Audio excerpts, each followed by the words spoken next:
Hey, and welcome to episode 26, Property Mastermind podcast with Hilary Saxton. This week, how much money can you make from property development? A discussion I am having with the amazing Bob Andersen. We're going to be talking about, how much money you can make from property development. So let's jump into episode 26. It's going to be fantastic.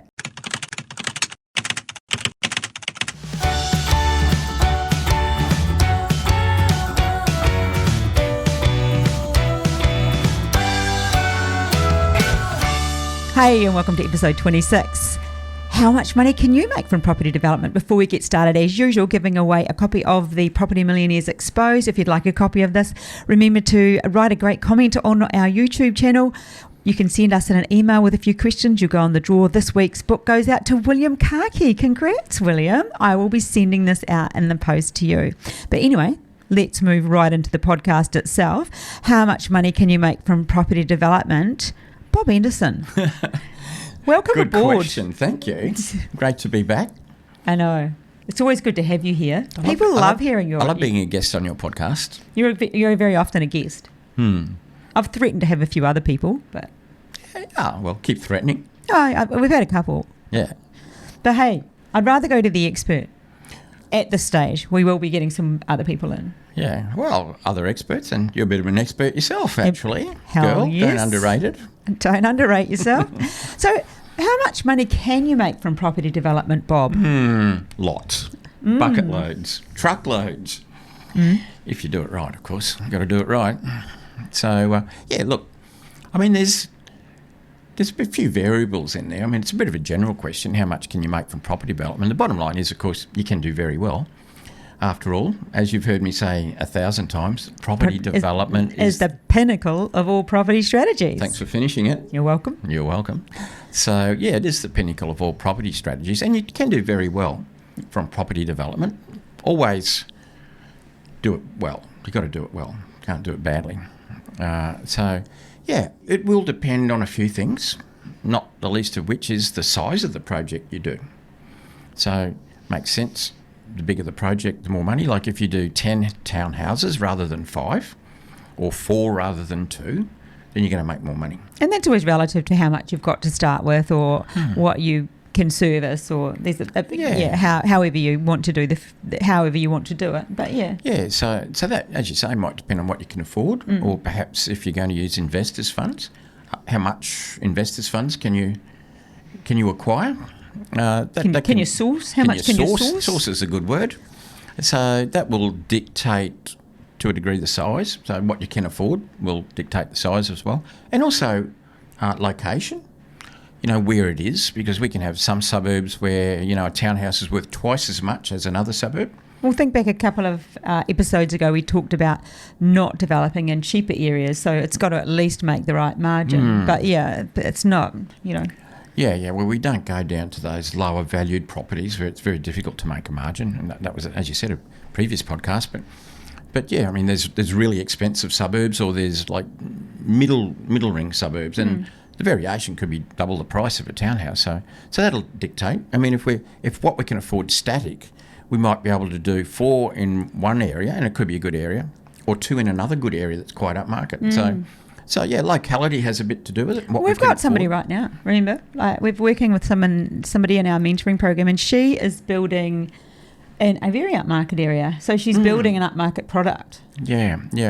That's a duplex. Is that the project we're talking about? That's the duplex. An upmarket duplex? It's a duplex, and it's in Victoria, and she bought it with a DA. So plans and permits.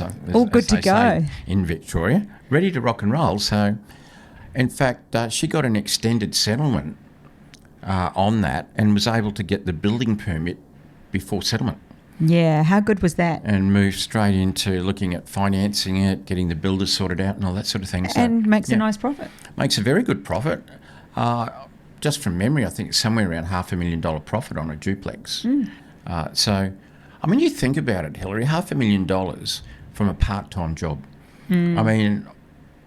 It was already approved, already had development permit, and by the time she got it, had a building permit, which she got waiting for it to settle.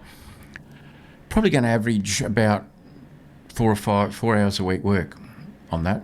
Like from what I see from her on Facebook, she's pretty much always at a cafe somewhere. She'll operate this project from a cafe. I think she operates everything from a cafe. She does. I hope you're listening. I know she listens. She knows who it is. Yeah, she knows who she is. Yeah. So you think about that. Roughly $500,000 profit in about an 18-month period, or less probably, because it's fully approved by the time she bought it. Maybe 15 months. $500,000 in 15 months. You compare that to a salary. You compare that to a full-time salary. I'm not quite sure what the average full-time wage is in Australia, but I'm guessing it's probably around $80,000 a year, just to have a bit of a punt. So that would be 6 8 48. So it's more than 6 years full-time salary for the average person on a full-time wage. That means 48 weeks a year working for 6 years, or 15 months working, averaging about 4 hours a week. Spend the rest of the time at the coffee club or playing golf.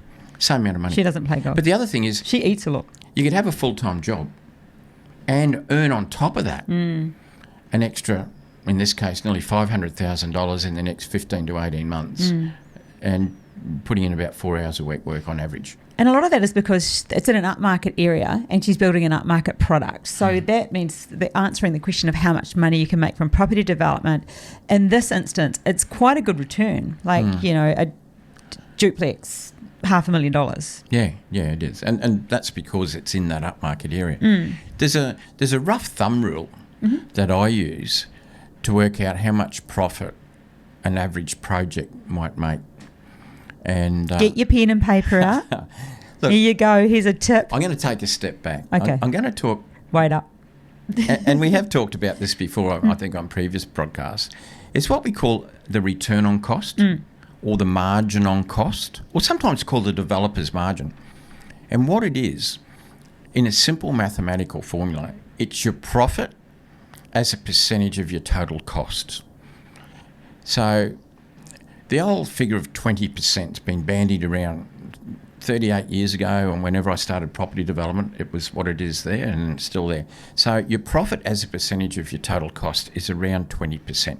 That's what banks like to see on something like a 4-townhouse project, let's say. Bob didn't just make that figure up. No, I didn't make it up. That's what it is. Now, that's as a percentage of costs.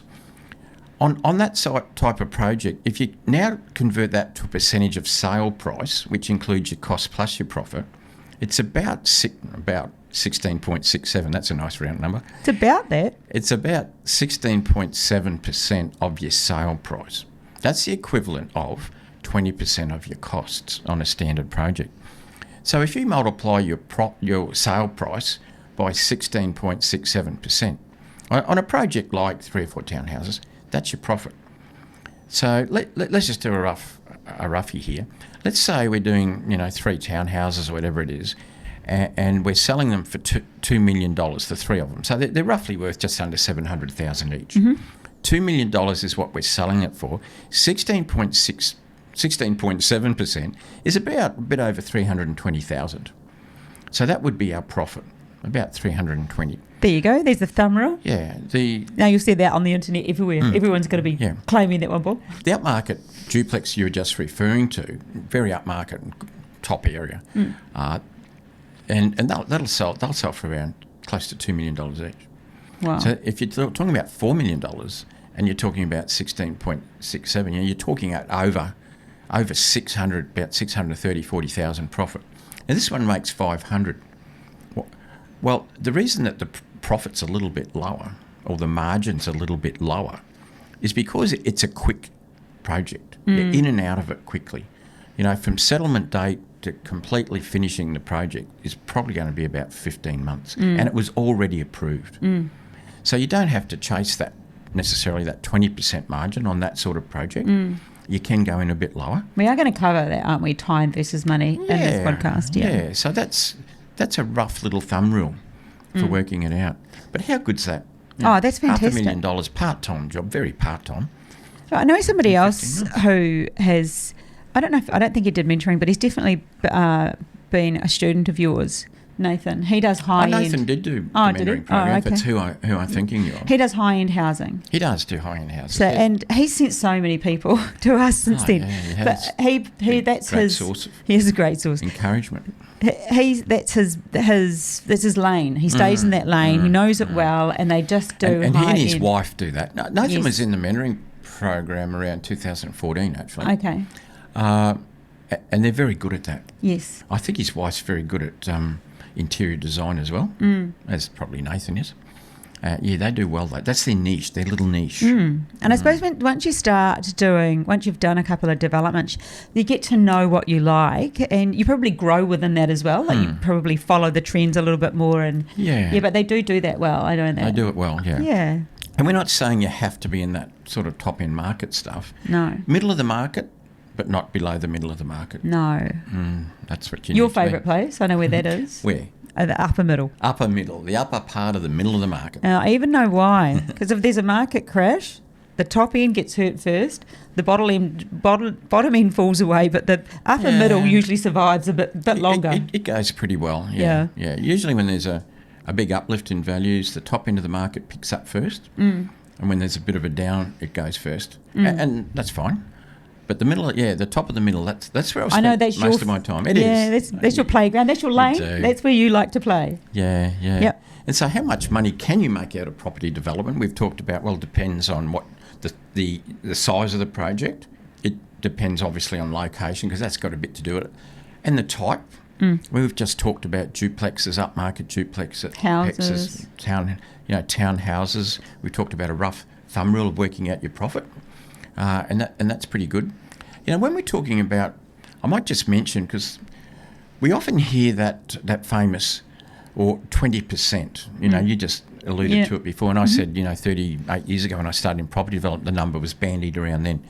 So your profit as a percentage of your total costs, a deal's around 20%. Yeah, that's true, and that's for something like, say, 3 or 4 townhouses. And I did mention, when you get down to smaller deals, quicker deals, safer deals, you can afford for that margin to come back. It's more like a splitter and stuff. Well, it's fast. Good point. Now you're out the door. We talked about that a couple of weeks ago. You're talking about splitters and two-lot subbies being a quick thing to do, and mostly that is the case. Some councils in some states can drag the chain a bit on approvals. But generally you can. So you don't have to necessarily chase that 20% on those small, quick, in and out. They're safer. Yeah. They're safer because there's less money involved and you're in and out quicker. And therefore you don't have to chase that. Like you could be in and out of 2 or 3 of those in the time that you do a townhouse project. At the moment it's just finding them. Can be a little bit challenging. It's never been easy to make high profits out of 2-lot subdivisions. But then if you're in and out of them fairly quickly, then you don't have to get a high margin. It's back to time. I think you mentioned a little bit earlier. You raised time. You said that, and that's true. That's one thing we probably haven't talked a lot about is profit. We can talk about profit in dollar values, but that doesn't take into account time. Yeah, because if you're making, say, $500,000 and it takes 4 years, well, that's not the same as making $500,000 and it takes 15 months. No, it's not. So there's that cost of opportunity lost. Yeah. I sometimes say to people, look, come and work for me, I'll pay you $200,000. And some people think, oh, Bob's going to pay me $200,000 a year to come and work with him. I'd love to do that. I might take that up. And then I say to them, oh, by the way, that's a 10-year contract I'm talking about. So it's actually $20,000 a year. All of a sudden, nobody wants to work for me. Hang on, it feels like my current contract. I think I must have got that one. Oh, come on. You're on profit share and everything. You're the leader of the pack. I just tag along with you. Let's tell the truth. But so time's very relevant, is what I'm saying. And you, as you alluded to, making $500,000 in 5 years or $500,000 in 2 years or 18 months is a very big thing. You know what? Another thing with property development, how much money can you make from property development? I think sometimes we we are starting off in life, like, you know, we look around our children or, you know, we know people, young people, and we see them thinking, I'm going to get into this early, and they, you know, it gets people ahead faster. I mean, all of our kids, the whole lot, apart from your youngest, he's too young yet, but he won't be long, and I know he's dying to get into it anyway, but the rest of them are into it in their own way.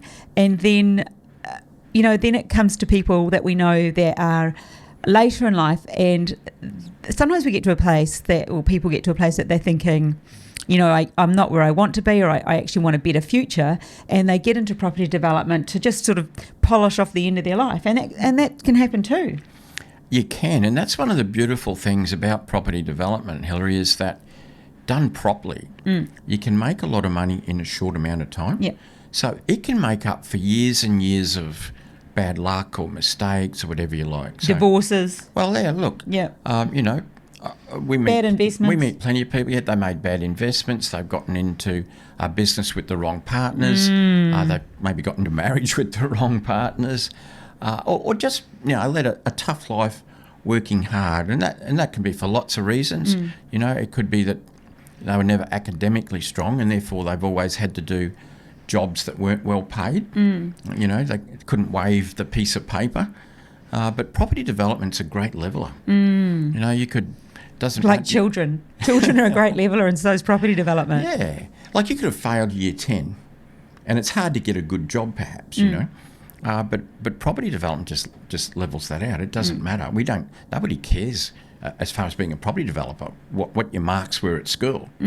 Or whether you got a degree or no degree. I mean, I got no degree. I was hoping, you know, as you know, I left university like after 6 months. It was killing me.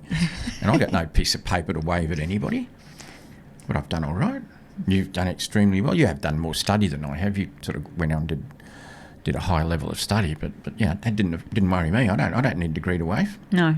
In fact, the people we hire and fire, we don't fire too many, all have degrees. They all work and do our bidding for us. We've got a couple of girls working for us for right now, and both of them have degrees. Yeah, they do. And of course, we engage architects and engineers as property developers, and, you know, they've all, thank goodness they've all got degrees. And thank goodness they went on and studied and finished their degree, unlike me, who lasted 6 months.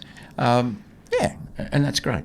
And so property development, what we're saying, I guess, is a great leveler. And because we can make a lot of money in a short time, we can make up for life's, you know, mistakes or bad luck. And or losses. Yeah. Somebody could take up property development at 60, and by the time they're, you know, 66, 68, they can have made up for all that whole lifetime that they missed out on for whatever reason. Imagine doing... just in that, you know, that 6 or 7 years or whatever it is I just nominated, then imagine doing 3 or 4 projects like the one we just talked about. You could be up a couple of $1 million in a very short time. Definitely. And if you start doing multiple projects using investors' funds, although you have to share the profit, you can do more projects, and that's another avenue, you know. So I'm a big fan of united you stand and divided you fall. I know that everyone wants to do their own development, but I don't know, this is just my opinion, Bob, and you can interject at any point. But sometimes I think people want to do their own and they don't quite have enough money. And if they were just to maybe do the first 1 or 2 with somebody else, they could get underway a lot faster. And it just makes that, you know, especially at the moment with that climbing market, you know, like if you jump in with somebody, you can get a project underway. What are your thoughts on that? Yeah, no, I totally agree. I mean, I was talking to somebody the other day he's just on the borderline of being able to afford to buy a site, like right on the edge of what their borrowing capacity is. And it's sort of touch and go. And I said, look, don't sort of stress. Let's pull an investor in, make life a bit easier. And in their mind, they don't want it. They don't want another party involved, and that could mean that they might not do a deal because the property is probably going up in value faster than their ability to borrow is going up, and they could miss out. And as I said, look, you don't have to use investors forever. You don't have to do joint ventures forever. It might be just your first 1 or 2 projects, and then you're away. And, you know, if you don't prefer not to do joint ventures with people, that's okay. Don't after your first 1 or 2, but at least do your first 1 or 2. don't do zero. Yeah, sometimes it's just about the opportunities that come at the time with the market how it is. Like I'm doing a joint venture, fine. You're doing a few. Yeah, love it. I do. So it doesn't bother me. It's like, how much money can you make from property development? If you can make it faster by doing joint ventures, it's the same as holding off, or not being able to is even worse. So. Yeah, you can do more that way, or you can start that way. If that's what you need to start, do it that way. My first 2 projects were sort of creative strategy sort of things. Vendor finance deal the first time. And then the next one, I did it with my sister's boyfriend who put up the money. So, and that got me going. Mind you, I've never stopped doing that sort of stuff either. No, I love the way you weave together strategies. Well, like with the retirement village, that's crazy. How many strategies you got going on in that? There's more than that. You don't have to have one strategy in a deal. That's a $55 million project. There's a couple of things happening there. We started off with an option, converted that into a contract. We're doing a staged acquisition where we buy the site in pieces, not all up front. We're doing I did a capital raising initially for what we call the seed capital to get it up and running, and then later on we did a further capital raising to pay out the seed capital, and then that's the one we're using to develop. So different strategies. So many strategies. It's like super interesting to learn and watch. It's like, wow, that's how you do that. It's crazy. Yeah, even when you say that. Yeah, so property development, how much can you make? Well, in a way, it's up to you. Yeah. It's how you go about it. But the important thing is to do. I think that's it, Bob. Yes. And again, my favourite quote of life. Tell me. Nike. Oh, yeah. They stole it. Just do it. They stole it off you. They did. Well, Are you they still had going it first. to sue them? Or Yeah. just Maybe they had it first and I like it. Just do it. Yeah, just do it. Just do it. So really, in terms of how much can you make from property development, I mean, it depends. You're going to use your own money, or you're going to do it with investors. Where are you going to do it, and what are you going to develop? I mean, it's great that we got this flexibility. And so, I mean, at the end of the day, what do you end up with, Hilary? You can make a lot of money, but life's not just about making lots of money. It's about what you do with it. So it's about the lifestyle that you have from making the money from property development. Yeah. And for me, I mean, lifestyle means different things to different people, but I think whatever it means to you, what the ingredients of a good lifestyle is plenty of money coming in and the time to enjoy it. And I think property development satisfies those 2 requirements because it can produce quite a lot of money, far more than you can earn in a day job generally. And because it doesn't take hours and hours and hours to do it, because we've got other people running around doing our bidding, it gives us time off. It gives us hours to enjoy all this extra money. There's an awful lot of fishermen in property development and there's an awful lot of people having coffee during the day as well. Apparently. And I know there's a few of them listening today. Yeah, there are. So that's what it means. I think that's really informative, Bob. Thank you. So how much money can you make from property development? As much as you want. You've just got to do property development. So if you're interested in finding out more about the courses we have available, see propertymastermind.com.au. And if you have any questions, feel free to email me. All the links are below. Hope you found this episode useful, and we will see you on episode 27. Catch you next time. Bye. Bye.